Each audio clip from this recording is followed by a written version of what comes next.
Hello students, how are you? I hope you all are doing great. Today in this video we will continue our chapter number 5 heat, and this is the third part of this chapter. In this video we will start from the topic transfer of heat, or you can say heat flow. Heat only travels from a hotter object or place to a cooler object or place. Heat has several interesting ways of traveling.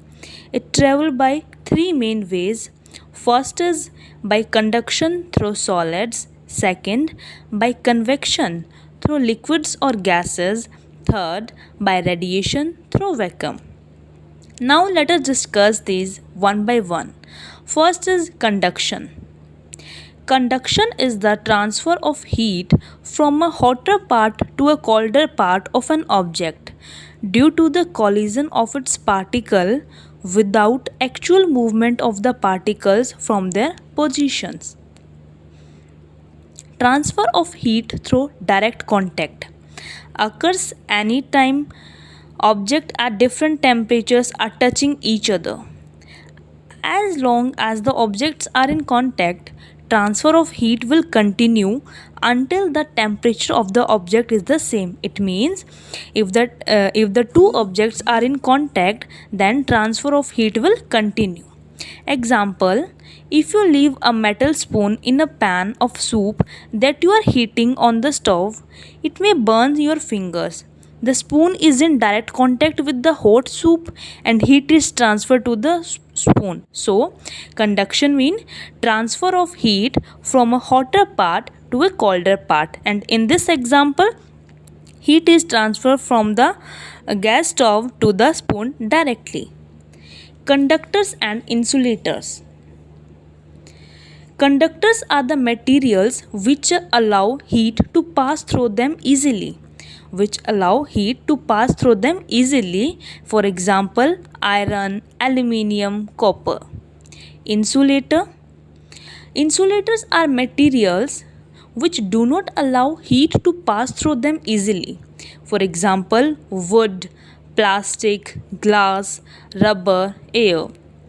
Let us discuss some more examples of the good conductors, or you can say bad conductor. To the insulators, you also call them bad conductors.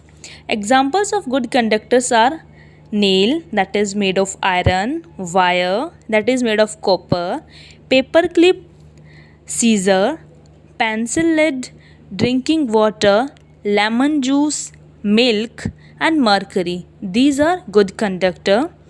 Bad conductor, or you can say insulators: wool, wood, rubber, plastic, vinegar, honey, fuel, distilled water, and glass. So these are the some examples of the good conductors or conductor and bad conductor or insulator. Next is convection. The transfer of heat in liquids and gases is called convection. It means when the heat transfers in liquid and gases, this is called as convection.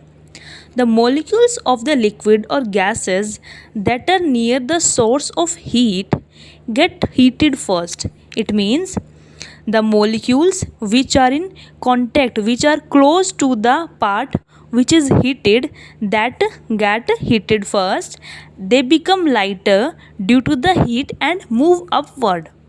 The colder particles, being heavier, take the time, and this process continues until the whole liquid or the gas gets heated. That is why the area above the flame of a candle always feels hot, but the area on the side of the candle does not. Convection in air.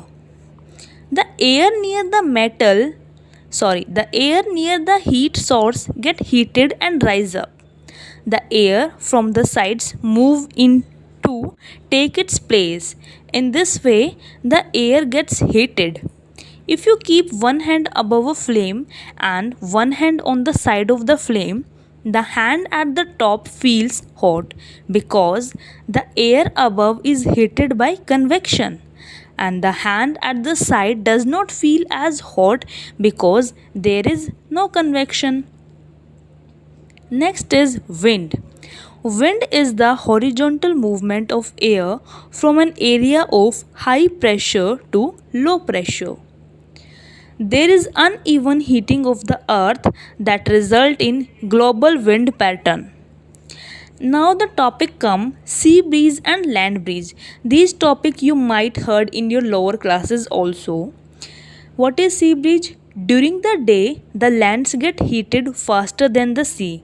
So, the air above the land gets heated, becomes hotter and rises up. As we know students that always warm air rises up, okay? So, the hotter air rises up and the cool air from the sea moves toward the land. This is called as sea breeze. And land breeze, during the night, sea cools down slowly than the land. So, the hot air above the sea rises up and the cool air from the land moves toward the sea. That is land sea. In the sea breeze, air moves from the sea during the day, and in the land breeze, air moves from the land at night. The third and the last is radiation. It is a process of transfer of heat in the form of waves. Radiation does not require a medium, it can occur in vacuum too. For example, the sun's heat reaches the earth's surface through radiation. Every hot object radiates some heat into the environment. Hence, many times an object gets heated just by being near to a hot object. Heat from the sun. You can feel the sun warm your skin on a sunny day. This is because the energy causes the particles in your skin to move faster, that is, more heat energy. Students, we always wear different kinds of cloth. We wear different kinds of cloth in summer and different kinds of cloth in winters. Let us read this. Dark colored substance surfaces absorb more heat than light colored surfaces. Dark colored surfaces radiate more heat than light colored surfaces. We wear dark colored clothes in winter because it absorbs more heat and keeps us warm. We wear light colored clothes in summer because it reflects most of the heat and keeps us cool. We wear woolen clothes in winter because wool is a poor conductor of heat and the air in between the wool fibers prevents loss of heat from our body, so we feel warm. How do woolen clothes keeps us warm? Let us find out this. The woolen clothes are bad conductor of heat. Therefore, they do not allow the heat from the body to move out in the environment. As a result, the air present between the woolen clothes and our body becomes hot and this makes us feel warm. Similarly, two thin blankets provide more heat than the one thick blanket because air can be trapped between the two thin blankets. So, it means the student who feels too cold, they have to wear two thin blankets instead of one thick blanket. Next is keeping building cool. A building can be kept cool by having a good ventilation system. We all know that if there are good ventilation, then we do not feel too much hot. A building can be kept cool by having a good ventilation system so that air circulation in the building is ongoing. Hot air from the building flows out from the top and cool air can flow in from the bottom. Most of the traditional houses are built with ventilation holes at the base of the house and at the top near the roof. Hot air inside the house will rise and flow out through the ventilation holes at the roof. Cool air will enter through the openings at the base of the house to replace the hot air and this produces a natural convection current inside the house. I hope all these concepts are clear to you. Here, the chapter is completed. Thank you very much and stay safe.